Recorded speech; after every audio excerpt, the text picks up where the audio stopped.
Welcome back to Inklings Behind the Scenes. This is J.S. Bray with Mr. Bray Labs, and today I have the wonderful Stephie Theodora on. And you want to say hello, Stephie? Hello.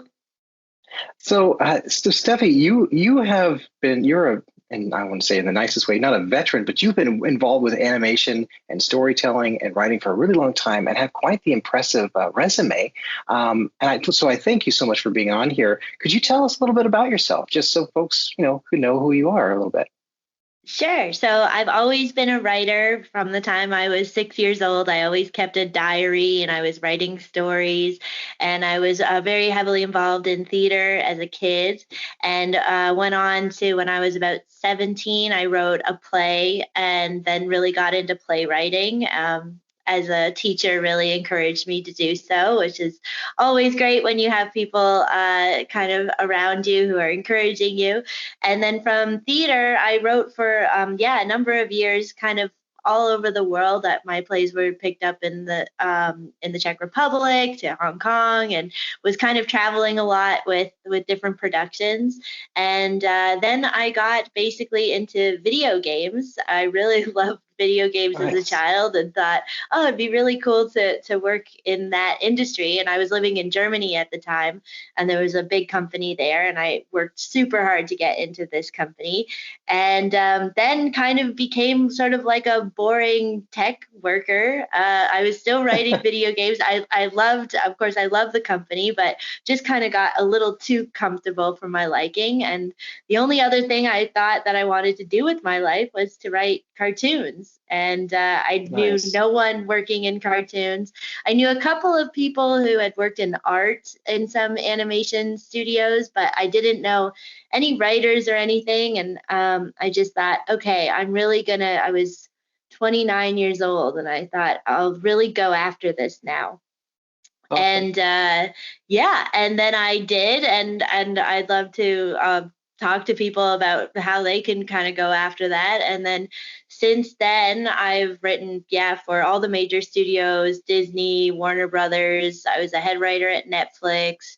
I'm currently Awesome. on 4 animated shows.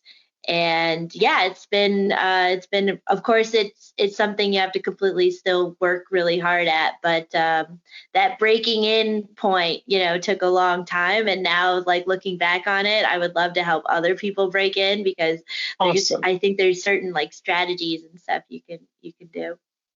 Oh goodness. Well, that actually brings me to a lot of questions. And so I gotta ask, since you said you love video games, like what's your all-time favorite video game? What's like So if you of have course, one?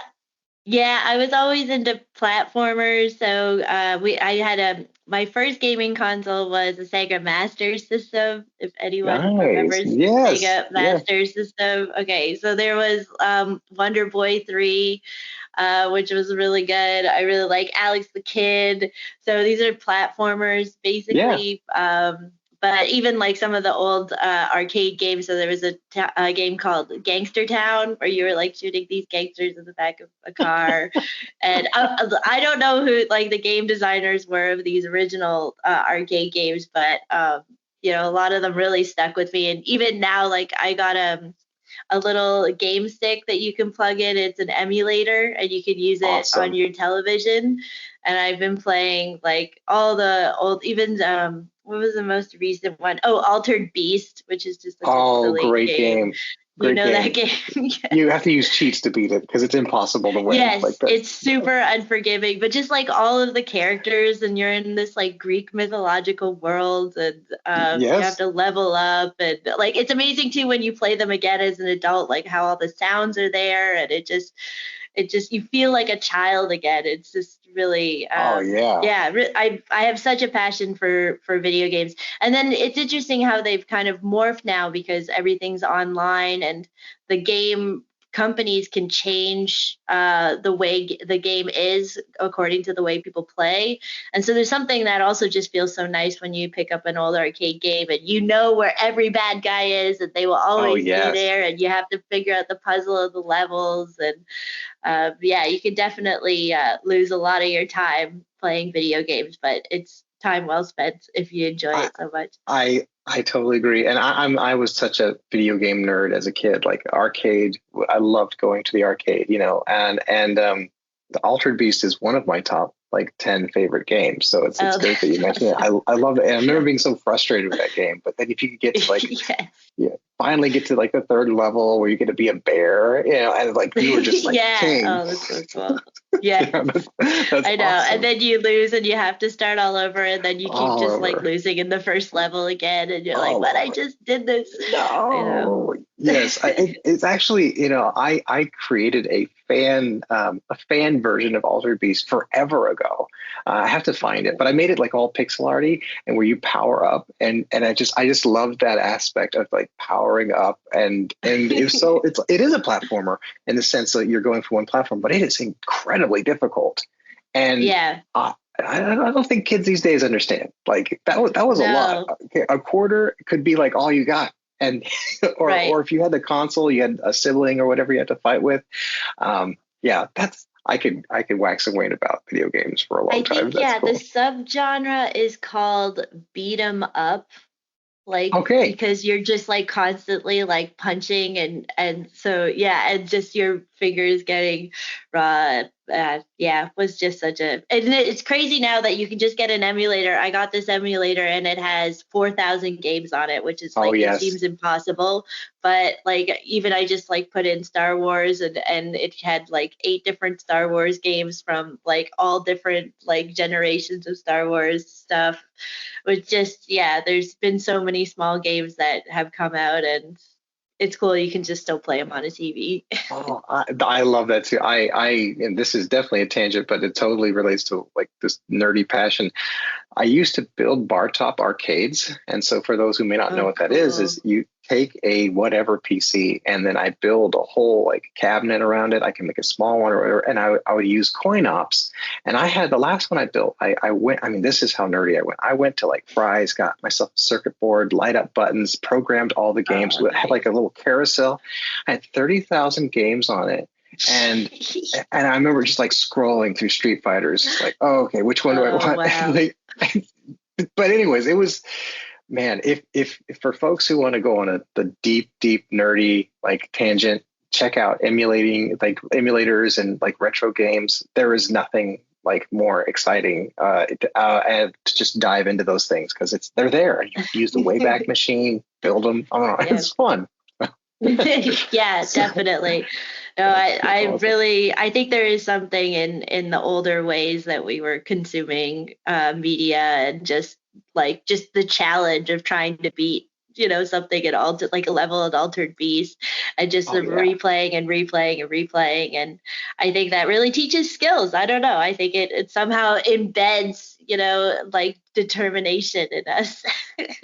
You're absolutely right. Because the thing is, I'll just like a little wax and wane about like I have a master's in education and I'm working on my doctorate in education. And so one of the ways that we learn is through repetition, deeply through repetition and recall. And so video games are like this excellent learning tool. I mean, they even like military training involves some sort of like video game kind of hand-eye coordination.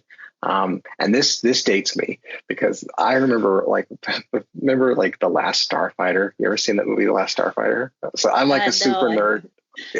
So it doesn't really hold up, but it does. I mean, dude. So what it is, it's about this kid. He's in this small nothing town, and he plays this arcade game. And at some point, he finally beats it.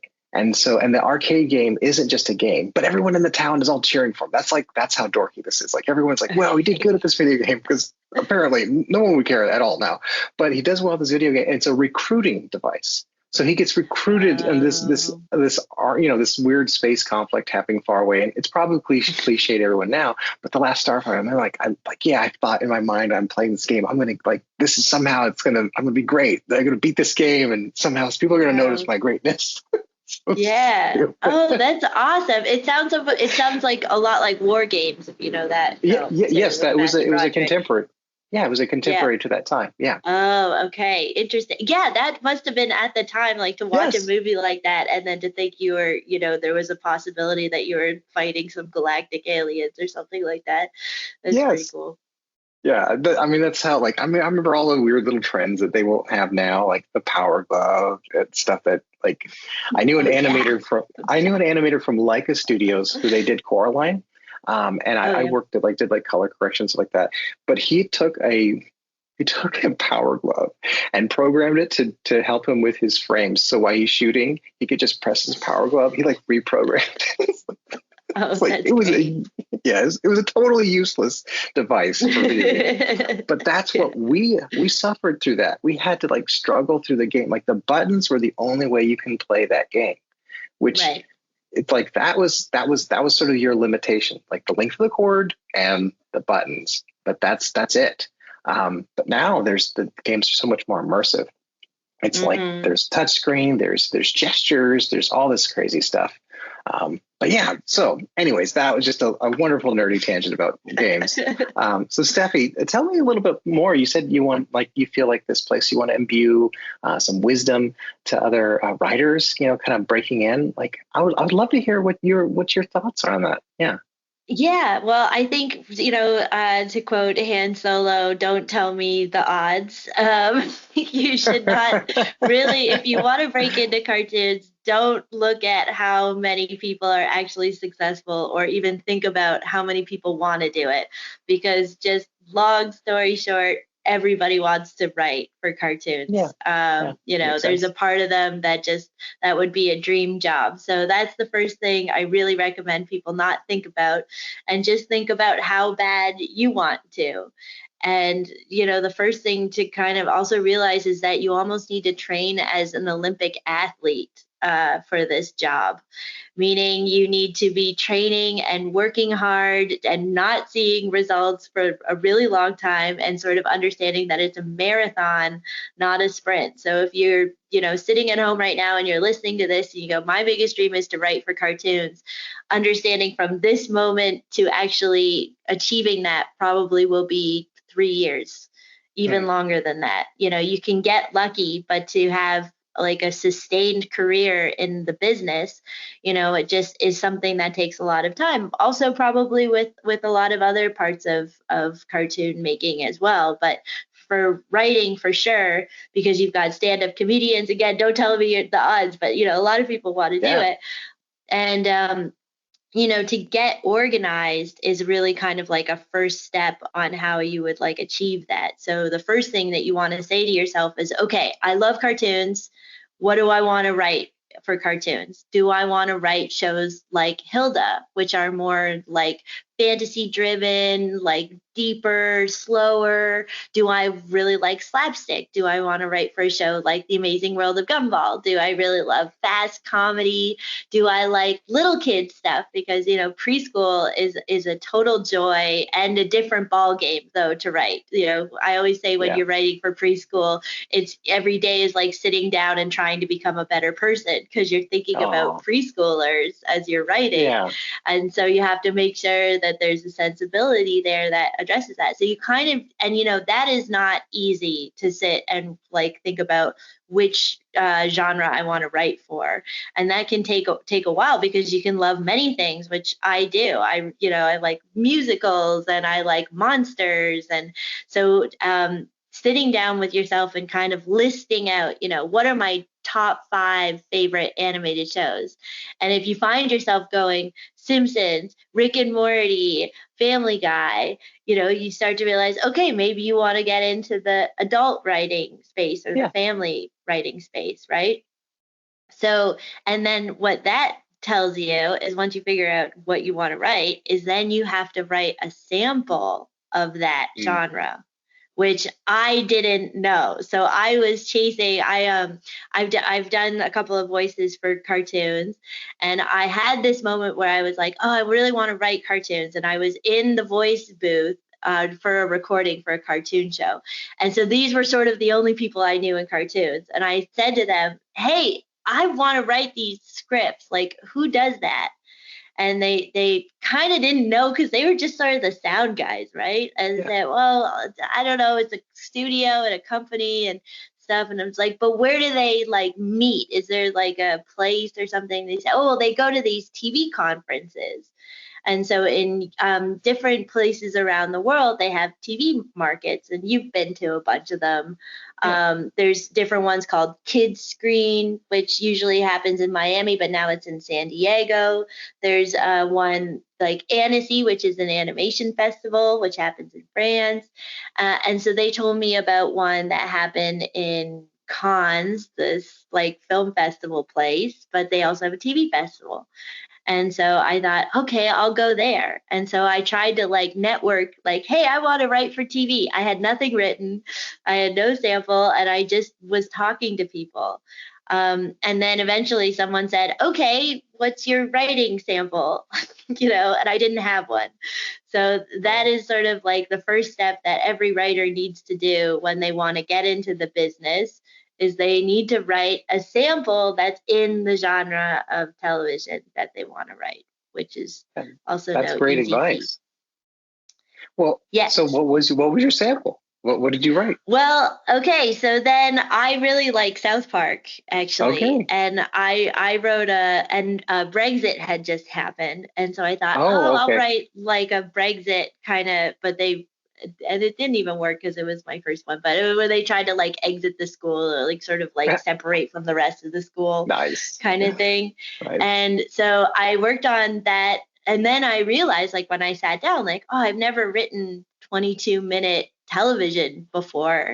To really, to analyze like that, again, this is where the athlete part comes in, because then once you realize the shows that you like, you should sit down and rewatch them and take notes. So you should figure out sort of the structure. So like with South Park, traditional 22-minute episode, it has 2 act breaks. And so after your first act, which is, I think it's like 10 minutes or something, the characters are on their journey for the rest of the episode. Like everything's kind of been kicked off, but it sort of ends with a cliffhanger of like, oh, how are they going to go on this journey? And then you can Google Matt Stone and Trey Parker's like way of structuring episodes. So they, big thing with South Park is they have, because of that, one day this happened, and because of that, and because of that, and because of that, and since that day, right? And so you can find this online. They have it's them in front of a blackboard kind of talking about their process. But if your favorite show is Futurama, of course, they have, a slightly different template to go after, and you should look up those writers and how they write the episodes. So I wrote this South Park script and was then chasing kids cartoon people, which I wasn't really thinking about that being a problem at all. I just thought, well, I really like South Park, and I know that should be the easier like thing to get into, because I've seen every South Park episode probably 3 times at least, because I'm a very big South Park fan. Wow. So and basically, you find people and you say to them, this is my dream, will you help me? And you have to ask 100 people. So if you're living in Minnesota and you're far away from all of these places, go on meetups and look for cartoon people who might be meeting animators, life drawing people. Like, it is possible to find these people, especially now that everybody's working remotely. You can find them even if it's online. Reach out to people who are working on what you like and talk to them and try to, establish like a friendship with them, and do it over the things that you like. So you say, hey, you're a huge Monster High fan. So am I. Let's talk about Monster High. Or find people who are making Spider-Man like tribute art. Talk to them. Like really nerd out with people who are passionate about what you're passionate about. That would be like, because it can be so isolating now once you realize like, oh, I really want to be a part of that world. And here I live in Michigan or something, I live far away from where I think all those people are. But you'd be surprised. They could be in your backyard. They could be in Nashville. They could be anywhere, There's everywhere. People everywhere, and they could help you somehow. It's finding these breadcrumbs. So I walked up. This is how silly, and I didn't know anything. I walked up to the booth at this TV market that was a Cartoon Network booth. Okay. And usually people who are working at those booths are like interns Yes. or, they're not anybody of, and, and like, again, don't tell yourself the odds, but these companies are massive. And so, like, to Yes. find anyone of any power is almost impossible. But if your dream is to write for cartoons, you have to believe in the impossible, because Yes. you're really like setting. So I just went up to this booth and I said to the woman working, I said, my biggest dream is to write cartoons. And they said, oh wow, okay, that's neat. And I said, a Cartoon Network's like my favorite studio because they definitely are one of my top. And the lady said, okay, maybe I know somebody. Give me your email address, and here's my email address. Maybe I can connect you. So I went home, and again, that also has to do with what you do with the business card you're given as well. And this is Yeah. something that, like, you could meet Steven Spielberg and him say, here's my card, send me your ideas. And if you get too shy about that, Yeah. or if you have to acknowledge too, these people are busy. So Yes. sometimes you send out, which you sweat over, oh my goodness, I have the email address of my favorite cartoon writer. What am I going to say? I'm going to sound so stupid. And you write one email and then they don't write you back. And you kind of get beat up and you're lost forever because, there was your chance and you ruined it. You have to realize these people are busy and maybe they didn't. So you have to be persistent. So when this lady mentioned to me that maybe she could help me, I didn't let her go from that. Right on. That's you wonderful. know, which, you have to really measure where you're being harassing and annoying and forgotten. There's a lot of different places you could go with that. But I just said, oh, it was just like, I really was honest with her. I was like, look, like, you're the only light in my life that was like showing me a way. And just by you saying somebody at this company that might help me out, really already just excites my dreams of doing this job. And she said, okay, great, I'll connect you. So she connected me with the producer who said to me, oh, well, I'm going to this other animation festival in Germany, which I was living in Germany, but I was living in like 8 hours away from this festival. Maybe if you're there, we can connect. And Mm. so I took that as this is my only chance. So I went to my work and I asked for time off to go to this festival that was 8 hours away. And I went there. I remember, I think I took a flight at like 5 in the morning or something. And so I remember being really tired. And I remember I put my makeup on the plane and everything. And I didn't have the money to stay over. So I just thought, I'm just going to be there for the day and I'm going to find this woman. And I All saw right. I saw that she was at she was on a panel discussion at the festival. So I thought, I'll just sit in this room and wait for her to show up. So I watched all these different panels and stuff. And then I started to get really educated about the industry that I wanted to break into so bad because I had no idea about it, right? I just knew Yeah. I wanted to write cartoons, but I didn't know about producers and television stations and IP and, like, all these things. There's so much mechanics to the whole system. So I saw the woman I was supposed to meet. I knew her photo and everything, and I texted her, and that was funny. She texted me, "Oh, I'm actually pretty busy today. I don't think I can meet with you." And I'm looking at the woman right as she's writing that. I just thought, "Oh, screw it, I'll go up to her." So I went up to her, I introduced myself. I said, look, I would really love some advice for how you even break in. So at this point, too, when you're finding your breadcrumbs, don't ask somebody for a job because they're not going to give you a job. You need to ask for, how do I get this job? What do I need to Yeah. do? What muscles do I need? How do I need to train for this? And so she told me, well, this is the show, and I'm not going to mention the show. This is the show, and it happened to be one of my favorite shows. They said, we might be taking some new writers in 6 months from now. So if you're very interested, I would become an expert in this show, which I already kind of was, but I really studied down. And she said, and maybe you could meet me. We're going to go to this other festival in 6 months. And maybe if you're there, you can show me some of your ideas, right? So also, these gatekeepers really need like they keep people at a distance because, again, don't tell me the odds. Everybody in the world is always attacking them and, trying to get jobs and stuff. So over that 6 months, and that was funny, I was also going to the gym at that time, and I was like in the gym watching this cartoon, like while working out. It could have been like a Rocky training thing, right? Like, oh, okay, that's how the dad character like makes his jokes, and really, really studied it. Waited, it was like 4 months later, told her I'm going to this festival too. She said, okay, you can come meet me and the creative team. So, okay. So again, you like chasing, right? And so this is the thing, like you have to understand that it's nonstop going after possibilities, right? Like, and even now I've had a really good career. Like ever since I got my first job, I've been a professional screenwriter. So I've had 8 years of professional screenwriting. That's insane. But my life has still never stopped been that chase.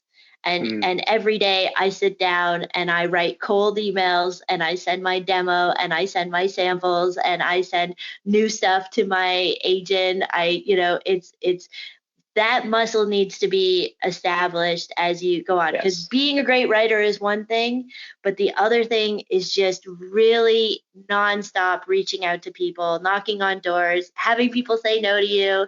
I just had notes come back on a script that I wrote, having the studio go, oh, but we were thinking that maybe, they could skip class in this episode, and, totally changing things, and just getting used to that, right? Like, just because once you're in the machine of the studio, you're constantly getting told no on everything. All the time. So anyways, so I met with this team, which was insane. I still even can't believe that I like somehow was in front of this team of the people who make that cartoon.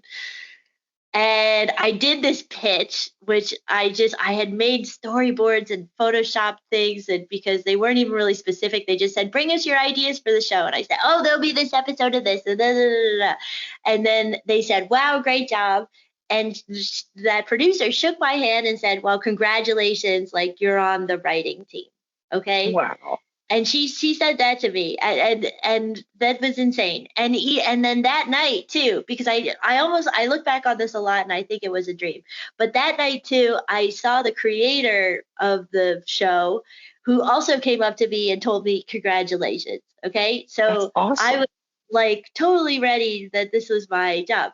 So I went out. It was like the next day, and somebody said to me, wow, you look really happy. And I said, yeah, it's crazy. I got my first job writing on cartoons yesterday on this show for this major studio. And, I've been chasing this and at that time it felt like so long, but it was only 6 months. Sure. And the guy said, well, hey, I'm a producer on another show. You should send me your stuff. And he hands me his card. And I go home to send him my stuff. He puts me in touch with the head writer, and it's this South Park episode. And the guy said, hey, we're writing for kids TV. You got to write me a script that's for kids. And I said, what? I said, okay, what show? And he said, no, you have to write me an original script for this show. And then that's the first lesson too. Another lesson is that everybody will put barriers in front of you. Mm-hmm. So they'll say, you have to write over the weekend a script that's for 6 to 9 year olds, and you have to have it on my desk. And you, as a writer, no matter what's going on in your life, you have to go over that barrier. You have to. And if you don't tell me the odds, but 800 people behind you are going to. And this comes from agents, and these opportunities too come out of nowhere. Like, you get into an elevator with Steven Spielberg and you have from like floor 0 to floor 10 to come up with a Steven Spielberg film, even if you never did before, just because the opportunity is there. And so very quickly over the weekend, I wrote like a kid's sample, which I used for a long time after that. And they said, okay, you kind of jumped over the hurdle that you needed to. You're hired on this show. So my first show actually was on the show that thought I was already on another show. And the other show didn't happen at all. Oh, they my goodness. Just ghosted me. And then that was really funny because then I got hired at the BBC. because they thought I was writing at Cartoon Network, which I totally wasn't. They just ghosted me and then for like 2 years completely ghosted me. And then I wrote them and said, well, just so you know, because whatever happened, leveraged me into my career now. So There you thank you. go. So That's odd. That is a wonderful story. I mean, so first off, Steffi, like, thank you for sharing that. That's so your resilience and your hard work, it pays off. It really does pay off. But it's also that optimism, like that like, because I think that is something, maybe it's creative's disposition, but sometimes it's very easy to get discouraged. It's because the disposition for creatives are we're in tune with our emotions, right? And so we do take it personally. I actually think that you should take things personally. First, take it personally, and then move outward. When you're writing, when you're developing ideas, it has to connect with you, right? But to be able to keep pushing through, to have the courage to do those things, to have the wind in your sails, whoever gave you the wind in your sails, if it be yourself, your family, those who love you, to go after your dreams, because for the creative, a personal hell is a 9 to 5.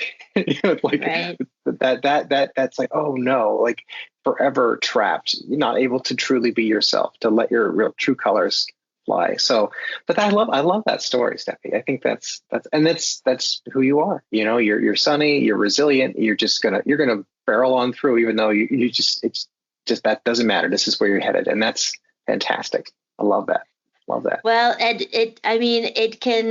it changes now. We have this, what's going on. I don't know if you talk to your listeners about this or your viewers, but, I know Alexi mentioned it briefly too, is that now we have the quietest time in animation in the past, like 50 years, more than that, maybe. It's really suddenly everything has been paused, and a lot of writers and a lot of everyone, people who are animating, voice actors, there's just nothing being made right now. Now it's starting to open up and change, but we've had a really rough 4 years. And that kind of resilience you need, because there are certain times when these streaming services now, they have overpromised or they're over budget, and and they're not making that. And then suddenly, you're competing with one of my close friends is a director, and he said every job he's applying to now, he knows 1,000 other people are applying to, because there's so few shows.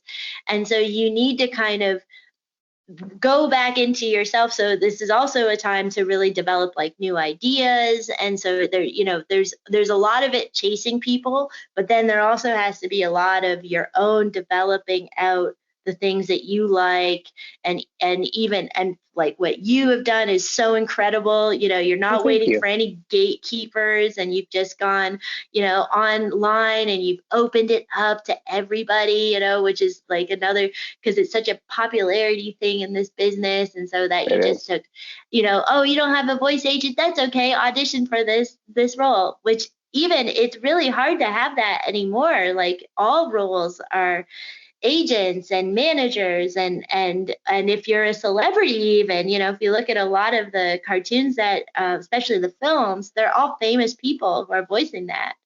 They are. They're not regular people, grassroots people. Yeah, definitely. And so that too, there comes a point where you can turn away from the main system, and you say, okay, I'm done with trying to break in, because you're also fitting into the peg that they want you to, and selling the merchandise or the toys or the message that they want to.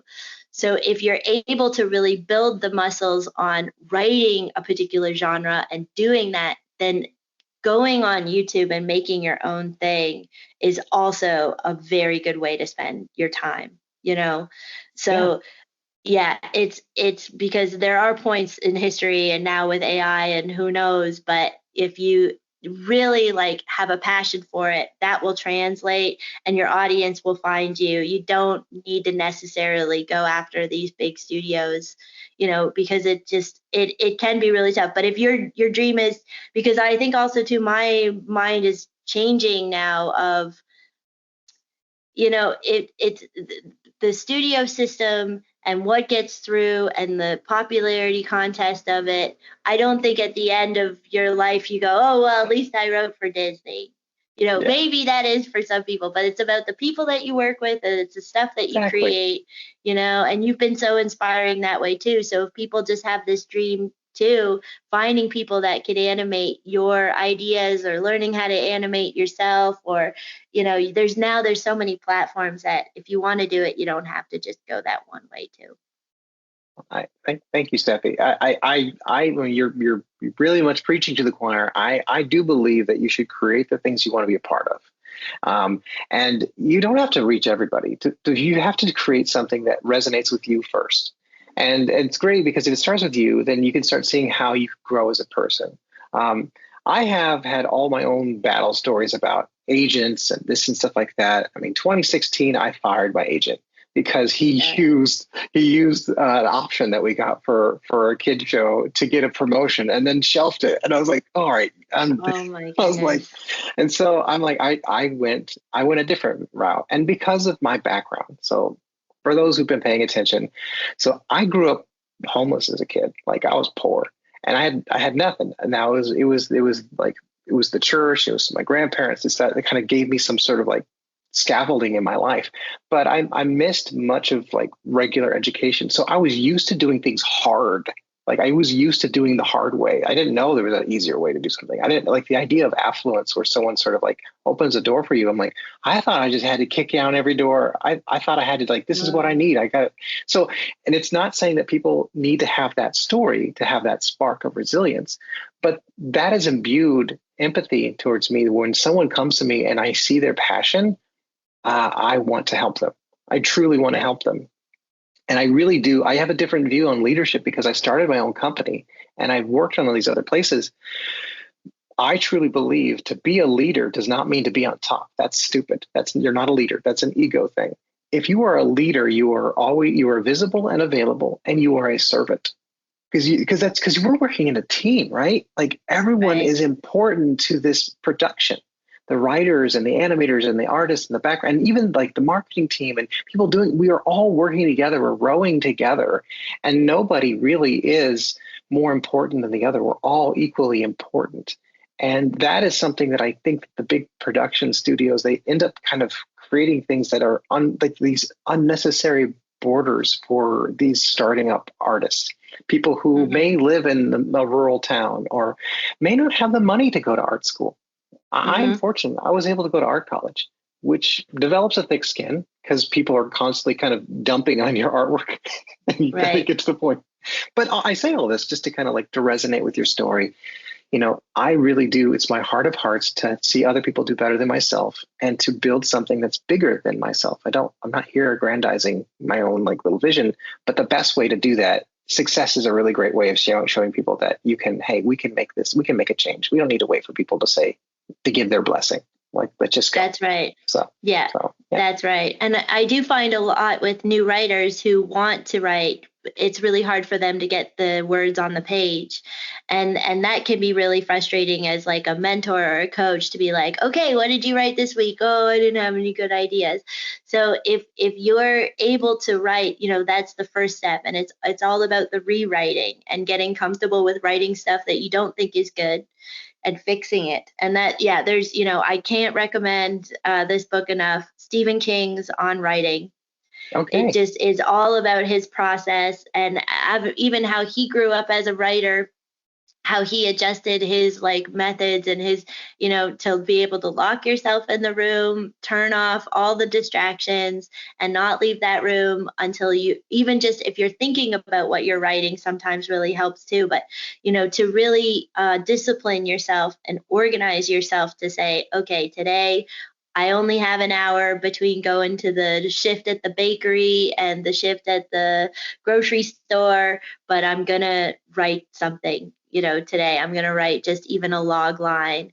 And that's the other thing, is that these things can start off small and it can take a long time to build them up to be bigger, but if you keep going back to it and you have that muscle building there, that like, yeah, today I get to fix that one sentence I wrote yesterday, then that's going to really help you, because I think there's a lot of people who want to do it, aren't able to get it onto the page. So you should start small and then grow up from there, and eventually work yourself into a screenplay if that seems really daunting to you as well. Yeah, yeah. I think, the sage advice I always heard was to write what you know and write what you love. Like those are always great places. I think, everyone is impacted by story.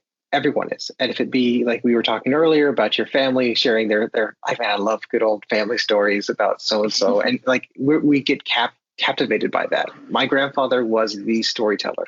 Like he always had some story about when he was a musician, and he played with all these jazz musicians, or when he was in the Navy. It was always he would just capture us. And there's something like that in our own lives. If for those who are watching and part of this community, like that's the goal with Inklings, is that these characters that we're building, they're storytellers, just like you're a storyteller and I'm a storyteller. Your strength, your tool is specifically writing. And so you understand the structure. For the rest of us, sometimes we're consumers of it, or we want to be a part of how can we build that vision in your head, and that's another great way that we can work together. So, Stephie, I just want to say thank you so much for taking the time. This has been a fantastic episode. I really enjoyed this, and I want to say thank you to everyone. Do you have the last thing you want to mention before we call it good? And I'd love to have you back on again. So.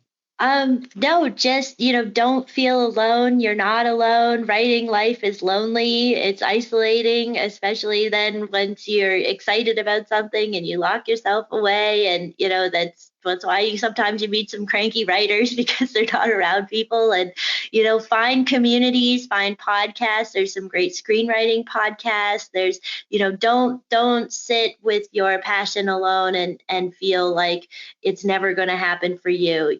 Really look at the resources that are out there, the meetup groups, podcast communities. Just remind yourself that you're not alone, and that, again, it's going to take a long time, but if you're really passionate about it, it's totally possible to be your job. And at any age, if you're 50 years old and suddenly you want to be a cartoon writer, or you're done with the job you have, it's completely possible, and just keep working at it and honing your craft, and just acknowledge that there's going to be a lot of things in your way, and you're going to always have to just keep pushing through those things. That's true. That's true. Well, thank you so much, Stephie. I've said this in the past. I truly believe, I am suspicious of when someone says they love something. I'm like, well, I'm suspicious of any love that has involved suffering. Okay? If you're an artist, you got to suffer a little bit for your art. It's, and I think that's an important thing. That's the part of when you love your kids, you suffer through your kids. You love something, you have to kind of go through that birthing aspect of it. So thank you all again. Thank you, Stephie. Thank you all for listening, and I hope you all have a blessed day.